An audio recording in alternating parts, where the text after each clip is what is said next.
Hello and welcome back to some more Sega GT Online. This is part 27, and we are getting very close now to the end of the Chronicle mode. We just have 2 more vehicles to go through, and thankfully they are nowhere near as painful as that S600 that I was in the last part. So the next... Oh, it's a hello joke, okay. So next up we have is the Jaguar E-Type. Now this vehicle is not particularly good at handling in this game, unfortunately, but... it's actually fairly quick. It's one of the quicker, more powerful vehicles in this. I think only just behind the Corvette Stingray. So when it comes to speed, we should be good.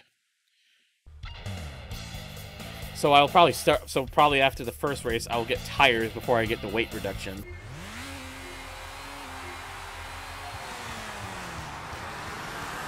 Plus, this thing does get a very good the boost stat on this. The little shift boost trick on this works very well. Ooh, boy, I'm already... But yeah, the E-Type is, like, very wooden. Its handling is... No, it's not good.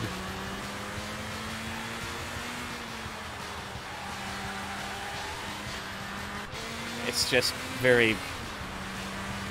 It's just very... Yeah, very wooden. Like, I would say probably one of the worst handling cars of the bunch in this mode. Up there with the Giulia's very snap oversteer proneness and the very heavy feeling of the Corvette Stingray. But hopefully it should be a bit better once we put some upgrades into this thing. I will say, honestly, once you get this thing to speed, it actually isn't too bad. It's the low end it does not like. It's mostly the low end this thing does not like.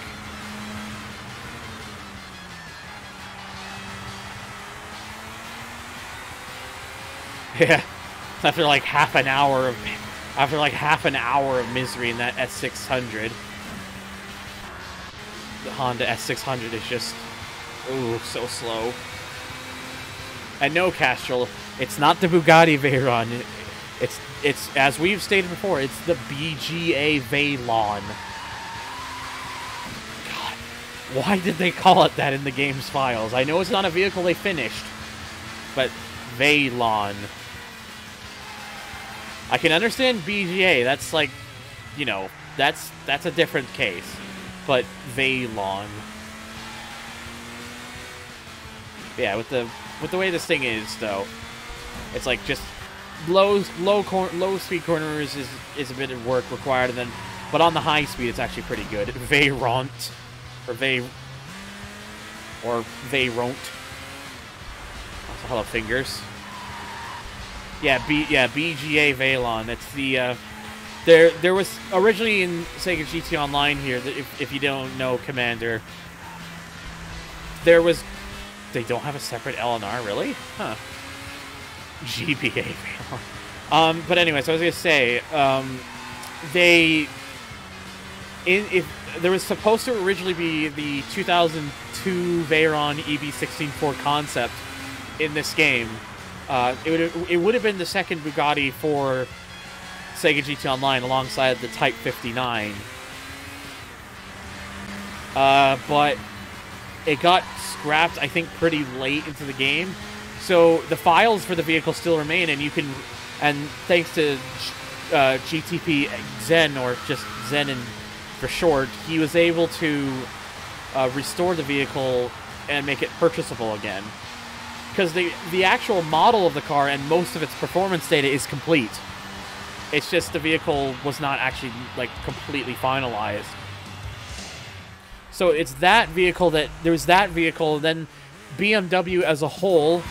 there were going to be 3 BMWs in the game, which would have been the 2002 Turbo, and the E36 and E46 M3. I don't know if there would have been more or not, because that's all that can be found. And then there was also Opel from Sega GT 2002. It's still left over in the files because I think they were going to bring it over again, but then licensing must have fell through. And yeah, then there's a couple vehicles that are just name only because their bodies were never finished. And then there's the ground effect Accio from the GT 2002 Christmas demo. Anyways, yeah, we're gonna put some tires. We're gonna put some tires into this thing because this thing needs them. The weight we'll get the weight reduction after this race. Oh, we're not doing standing nights for the second track this time. After a long while, we're going to Green Castle Pass. I said E36 and E46. I didn't say 35, 45.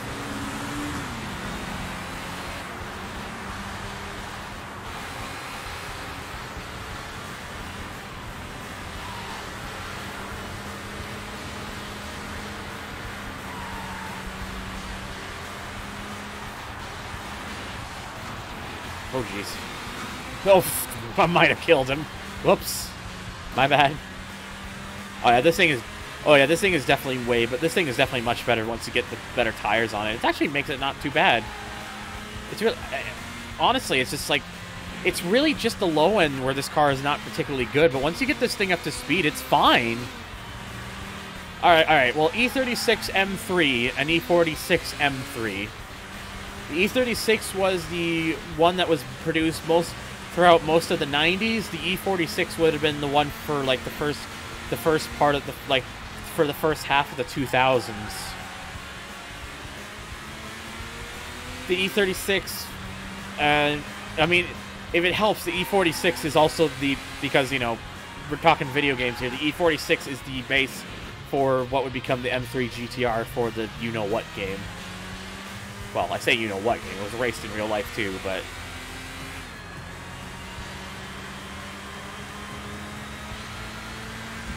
Oops. Yeah, honestly, like... This thing just, like... I imagine this thing will be even better once I got the suspension in it, but I don't really need it right now, because this thing is quick enough on its own. Oh, Jesus! Maybe I shouldn't have said that.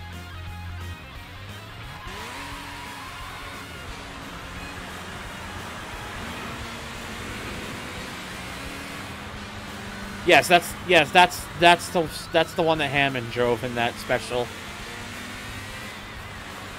That one's the E36.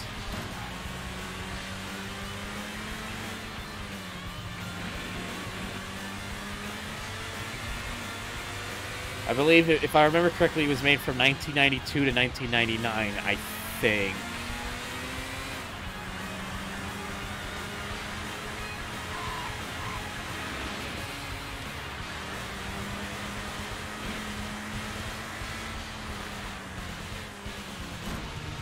Damn it. Keep accidentally bumping into things all the time. I don't like doing that.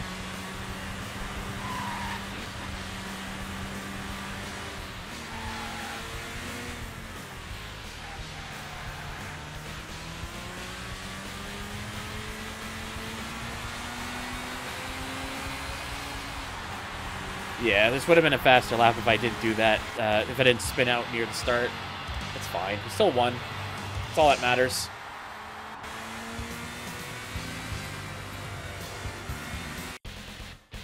The E46, I'm not sure. I don't see the Opel Insignia connection. You might be thinking more of the E9, maybe the E92, but the E46 is the last one before they kind of had that drastic design change or whatnot. But the E46 had the bunch of different models. Like there was the base one, there was the CSL, there was the GTR. The GTR is the one that was in Need for Speed Most Wanted. That like the main hero cars is an E40. It's the E46 generation. Anyways, weight reduction because. Yeah, I think he meant the E92. I think is the most resembling of the Insignia. So balancing. Apparently for this race, that balancing just went out the fucking window.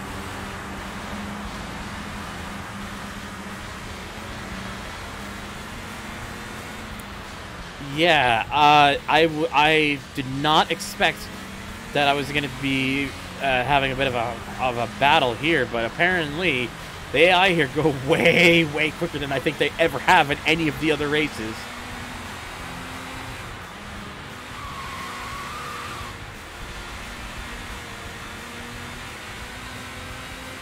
It was bizarre. Area PGR2 is... Oh, well, yeah, that's just rubber banding for you.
Okay, yeah, I don't know what happened at that last race. They were just like way quicker. But now suddenly I do it again, and all of a sudden they were nowhere near on my case. That was so bizarre. Like, if any of you were wondering why I had the jump cut there, you know, for people watching on YouTube, it's weird. All right. Anyways, 90s. And yeah, we're gonna put a turbo on this thing. Gotta do the quick. Probably could have put the suspension on at this point, honestly, but it's whatever. There we go. That's what I was looking for.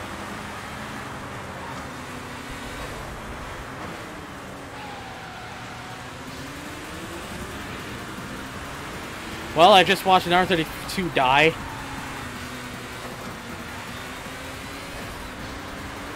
As I'm apparently trying to shake off a Mercedes. A Mercedes E-Class.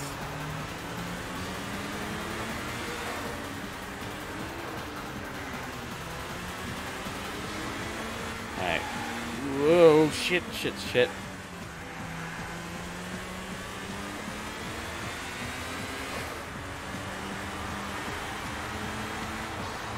Yeah, I think the balancing in this for the E-Type I think is worse. I think they programmed it to think that the E-Type goes a little bit faster than it actually does. So it's doable, but I think you have a more difficult challenge as a result. Also, the perfect launch is that's a glitch with manual transmissions with this game with like. Or as some people also call it, like I call it like a shift boost trick, but some people also call it like a clutch dump or something.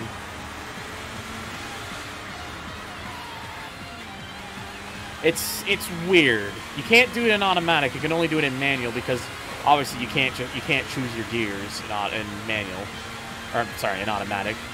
Brain getting confused, juice. What the hell? Where the hell did this one... What the... Holy crap, that 190E just came out of nowhere and just stormed off. Yeah, the bouncing for these vehicles against the E-Type is so much more ridiculous.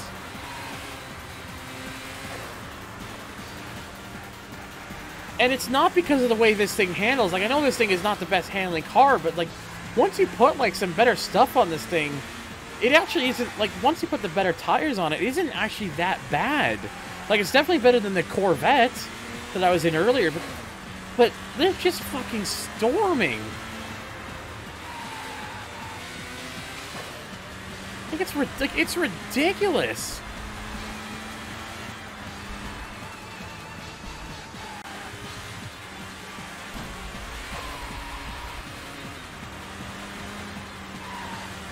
Like, fucking hell, like, not what I was expecting at all.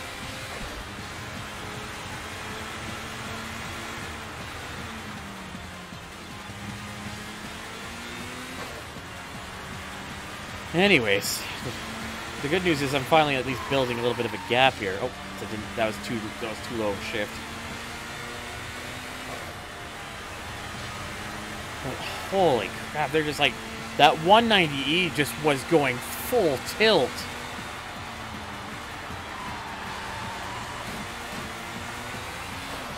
That thing is just ridiculous. Anyways, we did still win, so. But holy crap, man, I was not expecting that at all. Like fuck. Anyways, so let's move on to the next race.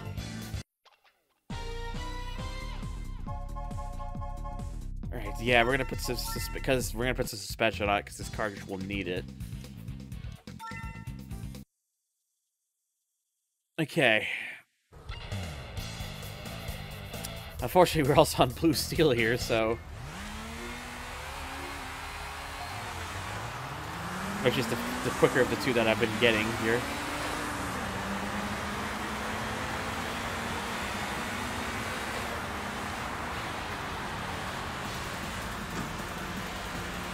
Oh yeah, this thing is definitely improved with that suspension. Much nicer through these corners.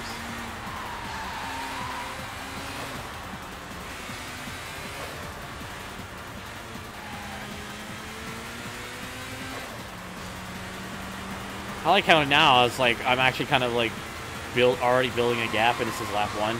Also, XMD, I do not play random sounds during LPs that go onto YouTube because I don't want to get in like copyright trouble for a certain sound being played. Because I have gotten copyrights for stuff in the past just for stock sounds and being played. Because that's how much YouTube's copyright system sucks.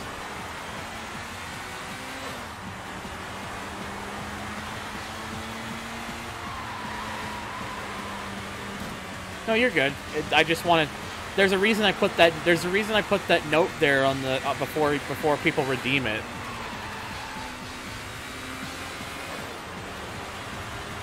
I'm gonna like after I'm done the stream, I'm gonna have to go through all the ones that have been queued up and give everyone their points back.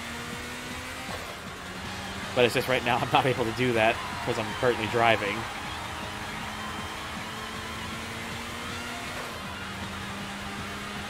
Yeah, it's weird. It's like they're not like now. I've actually built like a pretty decent gap against them.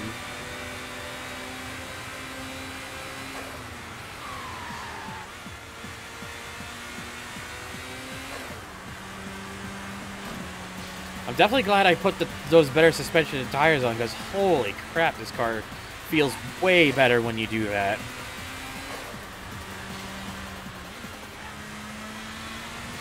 Like it is a huge difference.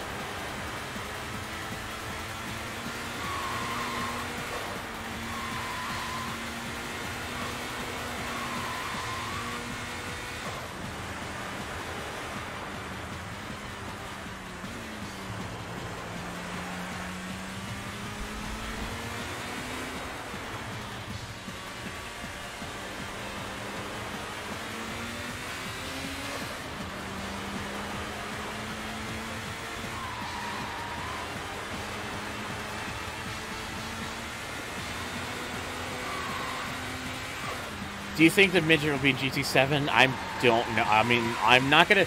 I don't know. I don't want to make too many assumptions about what vehicles are gonna be in GT7 and whatnot because I don't want to set. Because the thing is, I'd rather go in without setting any sort of major expectations. Besides, I'd rather be surprised more than anything else. Because being surprised is more fun. No, the S600 is. Yes, because the S600 is like really so. This is actually quite fast. This is one of the faster ones. Like once you put like the better tires and suspension on it, this car just goes. But it's I think it just seems to be, the balancing just seems to be weird. Like, some of the races, like, they were keeping up easily, like, more than any of the other cars I was using. It's really bizarre. Anyways, put that port polish on just for a little extra power, because last race. It won't really matter a whole lot here because it's a track, but whatever. Oh boy, got an Exige in here.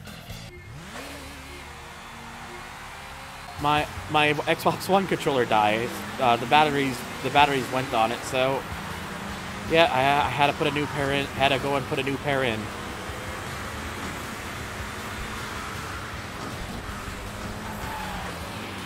Jesus, talk about a fucking mess. But yeah, again, what I was experiencing from this race is again another case of just the poor balancing. Just, it feels like with this car, they kind of expected this car to be faster than it. It's almost as if they expected this car to be faster than it actually is, because the AI feel like they go way fucking quicker, like way quicker.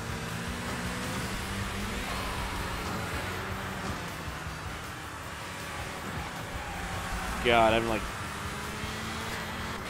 trying to keep these guys behind me, but it's like it happened during the initial time, my initial attempt on the late 80s race. It happened during the early 90s race, especially with that 190E, and it's happening now here with mostly the Exige and and even to an extent the Evo 7. I think they just it's almost like they felt like this car made like 100 more horsepower than it does, so it's almost like they expected it was going to be a bit quicker.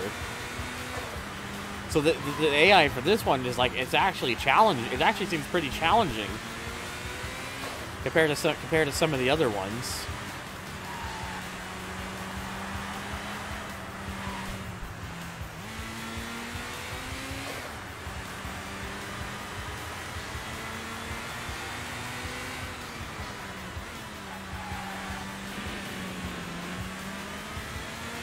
And now all of a sudden, it's like, compared to the first attempt, like they're actually kind of steadying back a bit. It's like, it's so bizarre. It's like, I was having trouble getting up to that Exige during the first attempt, and now it's like they're kind of. It's stuck behind the Evo. I think the problem is it's stuck. I think the Exige is stuck behind the Evo. I think is what's going on here.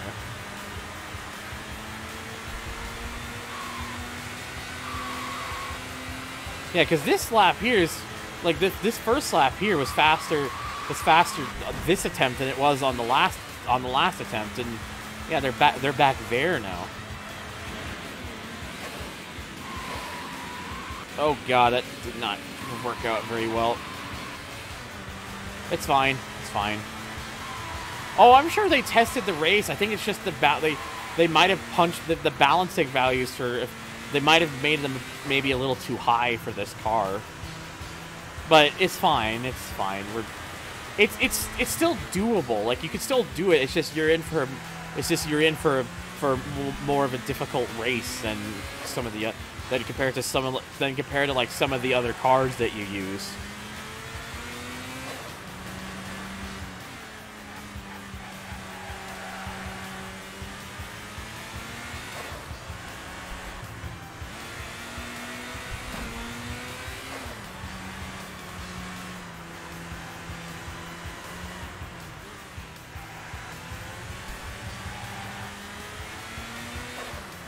Oh, man.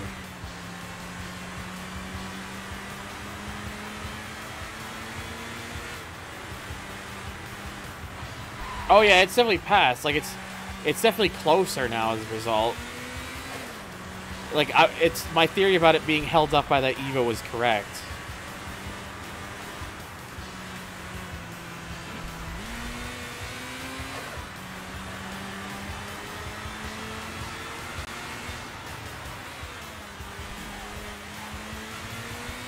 I just gotta hope for the best.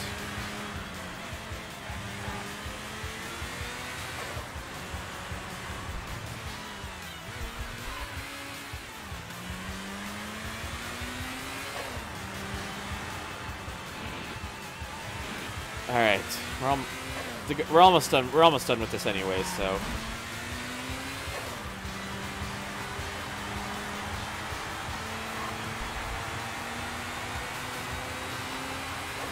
Hey, there we go. Whew, shit. One more car left to go. One last car for the Chronicle mode, and then we're finally done with the Chronicle mode. Ugh. Because I've been doing this for 5 hours, and Chronicle mode sucks the life out of you after you do it for so goddamn long. But hey, we won, and we got an old Mark II Jaguar as the quick battle car that's available. So yeah, one left to go after this. Oh, we get and yes, we will get a whole bunch of cars for that last one, as you could probably guess. Yep. So that's going to do it for today's part. Stay tuned for the next one, which we will finally be wrapping up the Chronicle mode with the last car for it, the Toyota TE2711. So thank you guys so much for watching. If you enjoyed this, make sure to hit the like and subscribe, because it really does help the channel out. Check out my links down below, including Twitch if you want to check these as they're happening live. And if you want to help support the channel, check out my Patreon. $1 or more gets your name at the start of most of my videos. Thank you so much, and hopefully I'll see you in the next one. Take care.